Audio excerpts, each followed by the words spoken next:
sejam todos muito bem-vindos à nossa aula de língua portuguesa para a terceira série do ensino médio com a professora Elisângela. E antes de nós começarmos a nossa aula, vamos aos nossos recadinhos que nós não podemos esquecer, galera. Olha lá então, alunos queridos que têm acesso às plataformas do Class. Pessoal, me contaram que tem muito aluno só lendo o slide e não está assistindo essa aula. Poxa vida, ela é feita com tanto carinho. Gostaria muito que vocês assistissem, tá bom? E aí, só assim, você vai lá até a atividade obrigatória, clica nela, responde as 2 questões e assim você gera a sua presença. Já você, aluno que não tem acesso às plataformas do Class, você vai lá no seu colégio no dia marcado, pega as atividades impressas, resolva-as com muita dedicação e no dia combinado, devolva-as na secretaria da sua escola. Tudo bem combinado? Já sabemos tudo o que temos que fazer. Eu farei minha parte, vocês farão a parte de vocês. Então, podemos começar a nossa aula de hoje? Olha lá, então, vamos começar com nada mais, nada menos que os nossos objetivos. Quais são eles? Falar brevemente sobre o gênero texto teatral, quem gosta de teatro aí? Conhecer o contexto histórico do teatro modernista, ler um trecho do primeiro ato da peça teatral O Rei da Vela, de Oswald de Andrade, interpretar e analisar o texto O Rei da Vela, assim como comparar o período que foi escrito com os dias atuais. E já vamos de atividade para esquentar nossa aula. Vocês já viram essa imagem aqui, essas máscaras? Olha lá. Você conhece essa imagem?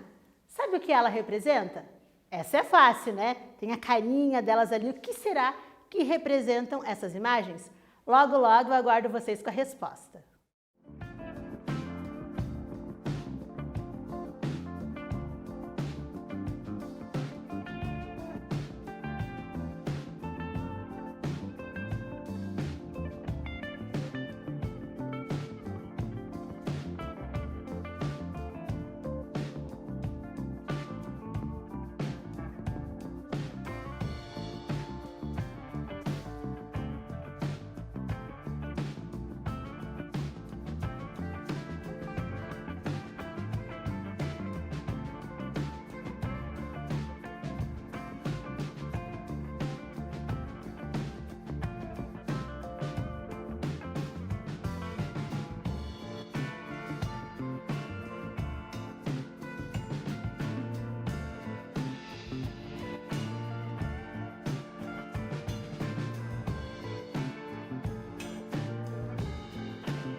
E então, descobriram o que essas carinhas representam no teatro? Vamos lá? Olha então, as máscaras são uma representação clássica do teatro e representam os 2 principais gêneros dramáticos, a tragédia e a comédia. Olha lá, a carinha triste e a carinha feliz. Se você não sabia, agora você já sabe. Agora a gente vai falar um pouquinho sobre o teatro modernista. Pessoal, esse nome modernista já foi falado várias vezes este ano, né? É bem isso que vocês estão pensando, vai continuar girando em torno desse mesmo assunto que é o modernismo. O teatro moderno surgiu com a necessidade da criação de um formato de arte teatral mais moderna, onde as pessoas comuns pudessem entrar ou expor a sua arte. O teatro moderno é feito de forma a ser bastante rico em símbolos e ideias, elementos psicológicos e expressionistas que visam descrever a realidade atual e suas nuances. O teatro moderno está bastante ligado com o cotidiano do povo e ao improviso. Então, o teatro moderno ele foi justamente criado ali na semana de 22, lembra a Semana da Arte Moderna que ocorreu lá em São Paulo, que ali os artistas modernistas vieram para quebrar padrões? Lembram disso? Atividade 2. Nos textos teatrais, não há, obrigatoriamente, a presença de um narrador para apresentar os personagens. Como, então, que o interlocutor toma conhecimento dos fatos e das características das personagens? Vocês já devem conhecer um texto teatral, né? Daqui a pouquinho vocês irão analisar. Se não tem um narrador contando ali o que vai acontecer, como que a gente sabe o que as personagens farão, como que elas são e tal? Pensa ali um pouquinho e logo eu trago a resposta para vocês.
E então, galera, descobriram como que nós conhecemos a história, os personagens, se não há um narrador contando algo num texto teatral?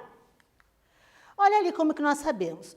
Por meio da ação dos personagens e dos diálogos entre elas na representação. Então, agora a gente vai conhecer um texto teatral e vocês verão como que acontecem essas falas, os personagens, como que você conhece o que vai ser tratado nesse texto. E antes de nós falarmos sobre esse texto, eu trouxe para vocês aqui uma peça teatral chamada O Rei da Vela, de Oswald de Andrade. Antes de ler essa peça para vocês, eu preciso que vocês conheçam um pouquinho como que foi criada essa peça teatral. Então, O Rei da Vela é considerado o primeiro texto teatral moderno no Brasil. Imagine, o primeiro. Ela foi escrita em 1933, mas ela só pôde ser encenada 30 anos depois, em 1967. E não faz muito tempo ela foi reencenada novamente. Por que essa peça, O Rei da Vela? Bem, essa peça, o Oswald de Andrade, ele se baseou na vida dele. Por quê? Porque houve uma crise da queda da Bolsa de Nova York em 1929 e muitas pessoas foram afetadas. Aqui no Brasil, os latifundiários, os fazendeiros foram muito afetados. E o Oswald também foi, e ele teve que pedir empréstimo a um agiota que cobrava juros exorbitantes. Então a peça O Rei da Vela vai falar um pouquinho sobre isso, das pessoas que ficaram praticamente na miséria e tiveram que pedir empréstimo ao agiota. E nós temos aqui o Abelardo I. O Abelardo I é um agiota que cobrava juros altíssimos das pessoas. E o que ele fazia? Como as pessoas ficavam muito angustiadas, nervosas, que perderam tudo, muitos acabavam se matando. Então ele resolveu vender vela para ganhar dinheiro à custa da morte das pessoas. E também porque ele imaginou que as pessoas não poderiam pagar energia, iriam cortar, então tinha vela também. Então ele conseguia ser uma pessoa que queria ajudar, mas em cima da desgraça alheia. E essa peça vai falar um pouco sobre isso. Hoje, vocês só irão conhecer um fragmento do primeiro ato. Ela é uma peça que tem 3 atos, tá? Qualquer coisa, se você tiver curiosidade, procure ali na internet que tem o restante dessa peça. Então, vamos começar ali com o primeiro ato, que diz assim. O fragmento abaixo pertence ao primeiro ato dos 3 que compõem a peça. Ele contém traços que nos permitem situar e caracterizar a obra como um todo. Então, ela não começa assim, é só um fragmento, tá? Nós começamos com a Heloísa. A Heloísa, ela casou com o Abelardo por interesse. A família dela foi atingida por essa crise, eles perderam tudo. E o Abelardo era um comerciante em ascensão, então ele tinha dinheiro, mas ele não tinha nome. A Heloísa tinha nome, mas não tinha dinheiro. Então, eles uniram o útil ao agradável. Então, eles estão ali no escritório do Abelardo, onde as pessoas vão lá pedir dinheiro emprestado. A Heloísa, mostrando a Gioconda, o quadro da Mona Lisa, fala ali para Abelardo: por que você tem esse quadro aí? E ele responde: a Giocondo, em italiano, né, Giocondo. Um naco de pobreza, o primeiro sorriso burguês. Você é realista e por isso enriqueceu magicamente, enquanto os meus, lavradores de 100 anos, empobreceram em 2. Trabalharam e fizeram trabalhar para mim milhares de seres durante 98. Silêncio absoluto. Dizem tanta coisa de você, Abelardo. Já sei, os degraus do crime que desci corajosamente, sob o silêncio comprado dos jornais e a cegueira da justiça da minha classe. Os espectros do passado, os homens que traí e assassinei, as mulheres que deixei, os suicidados, o contrabando e a pilhagem, todo o arsenal do teatro moralistas dos nossos avós. Nada disso me impressiona nem impressiona mais o público. A chave milagrosa da fortuna, uma chave Allen. Jogo com ela. O pânico. Então aqui é só então um fragmento do primeiro ato, que a Heloísa está conversando ali são ainda noivos, sobre essa vida dele, né, de cobrar juros exorbitantes. E vocês observaram que ele está ligando, né, vou falar uma palavra aqui, deu vontade, tá nem aí, né, se a pessoa se matou, se não se matou, se perdeu, se não perdeu, ele está ganhando dele. Então nós temos aqui a atividade 3. O Abelardo 1 diz: já sei, os degraus do crime que desci corajosamente, sob o silêncio comprado dos jornais e a cegueira da justiça da minha classe. Os espectros do passado, os homens que traí e assassinei, as mulheres que deixei, os suicidados, o contrabando e a pilhagem, todo o arsenal do teatro moralista dos nossos avós. Nada disso me impressiona, nem impressiona mais o público. A chave milagrosa da fortuna, uma chave Allen. Jogo com ela. Nessa primeira parte do fragmento da peça teatral O Rei da Vela, já pode-se ter uma ideia do caráter do personagem Abelardo I. Nós podemos ter aqui nesse trechinho mais ou menos como que é o caráter do Abelardo I. Também tem um Abelardo II, tá? Por isso que ele é 1. Como que você consegue comprovar como que é o caráter dele? Pensa lá um pouquinho e já voltamos.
E aí, descobriram o caráter do Abelardo? Vamos lá? Será então que nós conseguimos descobrir o caráter dele logo ali? É possível inferir que ele não é uma boa pessoa, segundo os que criticam, levam uma vida de crimes, assassinatos, contrabando, abandono de mulheres, etc. Um santo Abelardo, né? Continuando, então, o texto teatral. O Abelardo I falando lá. Por que não? O pânico do café. Com dinheiro inglês comprei café na porta das fazendas desesperadas. De posse de segredos governamentais, joguei duro e certo no café papel. Amontoei ruínas de um lado e ouro do outro. Mas há o trabalho construtivo, a indústria. Calculei ante a regressão parcial que a crise provocou. Descobri e incentivei a regressão, a volta à vela, sob o signo do capital americano. Ficaste o rei da vela. Com muita honra, o rei da vela miserável dos agonizantes, o rei a vela de sebo e da vela feudal que nos fez adormecer em criança, pensando nas histórias das negras velhas, da vela pequeno-burguesa dos oratórios e das escritas em casa. As empresas elétricas fecharam com a crise. Ninguém mais pôde pagar o preço da luz. A vela voltou ao mercado pela minha mão previdente. Veja como eu produzo de todos os tamanhos e cores, indica ele o mostruário. Para o mês de Maria, para as cidades caipiras, para os armazéns do interior, onde se vende e se joga à noite, para a hora de estudo das crianças, para os contrabandistas no mar, mas a grande vela é a vela da agonia, aquela pequena velinha de sebo que espalhei para o Brasil inteiro. Num país medieval como o nosso, quem se atreve a passar os umbrais da eternidade sem uma vela na mão? Herdo um tostão de cada morto nacional. Ou seja, quanto mais morrer, melhor para o Abelardo, né? Atividade 3. No seguinte trecho, Abelardo I intitula-se como Rei da Vela, quando ele fala lá, com muita honra, o Rei da Vela miserável dos agonizantes. Por que ele detém esse título e qual o motivo de ser considerado miserável? Vai lá e nós já voltamos. Vai lá não, né? Vai, mas você volta.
Vamos descobrir então por que o Abelardo I detém esse título de Rei da Vela?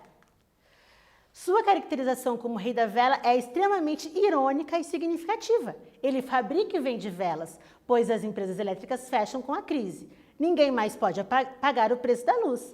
Também é costume popular colocar uma vela na mão de cada defunto. Assim, Abelardo I herda um tostão de cada morto nacional. Abelardo torna-se, então, o símbolo da exportação à custa da pobreza e das superstições populares. Continuando lá, então. Meu pai era o coronel Belarmino, que tinha 7 fazendas, aquela casa suntuosa de Higienópolis, ações, automóveis, 2 filhas viciadas, 2 filhos tarados. Ficou morando na nossa casinha da Penha e indo à missa pedir a Deus a solução que os governos não deram. Que não deram aos que não podem viver sem empréstimos. Meus pais, meus tios, meus primos. Os velhos senhores da terra que tinham dar lugar aos novos senhores da terra. No entanto, todos dizem que acabou a época dos senhores dos latifúndios. Você sabe que o meu caso prova o contrário. Ainda não tenho o número de fazendas que seu pai tinha, mas já possuo uma área cultivada maior que a que ele teve no apogeu. Há 10 anos, a saca do café a 200 mil réis. Estamos de fato num ponto crítico em que podem predominar aparentemente e em número as pequenas lavouras, mas nunca como potência financeira. Dentro do capitalismo, a pequena propriedade seguirá o destino da ação isolada nas sociedades anônimas, o possuidor de um mito econômico. Senhora minha noiva, a concentração do capital é um fenômeno que eu apalpo com as minhas mãos. Sob a lei da concorrência, os fortes comerão sempre os fracos. Desse modo, é que desde já os latifúndios paulistas se reconstituem sob os novos proprietários. Formidável trabalho seu! Não faça ironia com sua própria felicidade. Nós dois sabemos que milhares de trabalhadores lutam de sol a sol para nos dar farra e conforto, com a enxada nas mãos, calosas e sujas. Mas eu tenho tanta culpa disso como o Papaníqueis, bem colocado, que se enche diariamente de moedas. É assim a sociedade em que vivemos, o regime capitalista, que Deus guarde. E você não teme nada? Os ingleses e americanos temem por nós. Estamos ligados ao destino deles. Devemos tudo o que temos e o que não temos. Hipotecamos palmeiras, quedas d'água, cardeais. Eu li no jornal que devemos só à Inglaterra 300 milhões de libras, mas só chegaram aqui 30 milhões. É provável, mas compromisso é compromisso. Os países inferiores têm que trabalhar para os países superiores como os pobres trabalham para os ricos. Você acredita que New York teria aquelas babéis vivas de arranha-céus e as 20 mil pernas mais bonitas da terra se não trabalhasse para Wall Street, de Ribeirão Preto a Singapura, de Manaus a Libéria? Eu sei que sou um simples feitor do capital estrangeiro, um lacaio se quiserem, mas não me queixo. É por isso que possuo uma lancha, uma ilha e você. Atividade 4. No texto teatral, as falas das personagens assumem um papel de destaque na construção da história.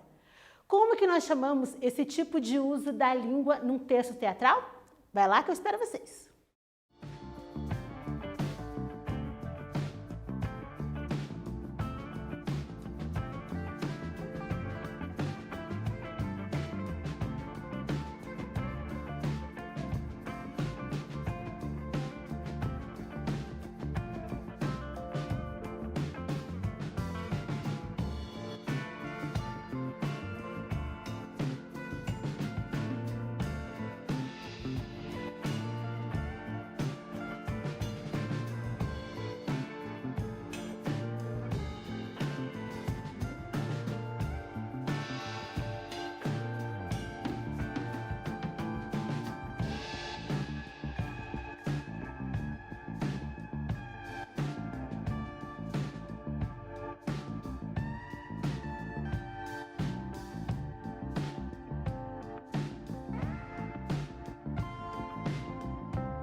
Então, pessoal, qual que é o nome desta fala das personagens em um texto teatral? Nós chamamos essa fala de discurso direto, porque é a própria fala da personagem, não tem ninguém narrando a história. Quando ele mesmo fala, nós chamamos de discurso direto, ok? Vamos então agora para o nosso quiz, ver se vocês conseguiram pegar bem essa aula. Diz assim o nosso quiz. Qual ou quais elementos a seguir constituem-se como essenciais na construção de um texto teatral? O que é essencial na construção de um texto teatral? Cenário, figurino e cenografia, texto dramático, atores e maquiagem, figurino, diretor e iluminação, ou tudo que isso aqui é necessário para a construção de um texto teatral. Hein? Qual que é a resposta correta? Vamos a ela? Letra D.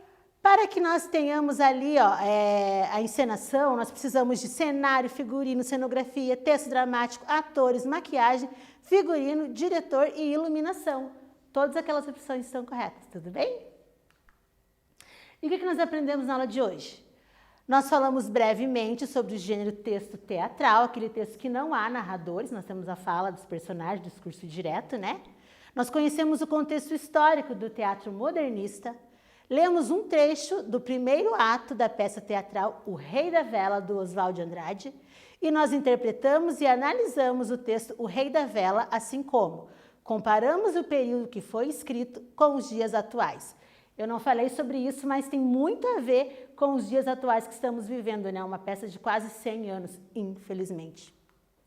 Bem, espero que vocês tenham gostado desse texto teatral, O Rei da Vela, e procurem a continuação dele, é bem interessante e tem muito a acrescentar nos dias atuais, ok? Espero vocês na próxima aula. Até logo!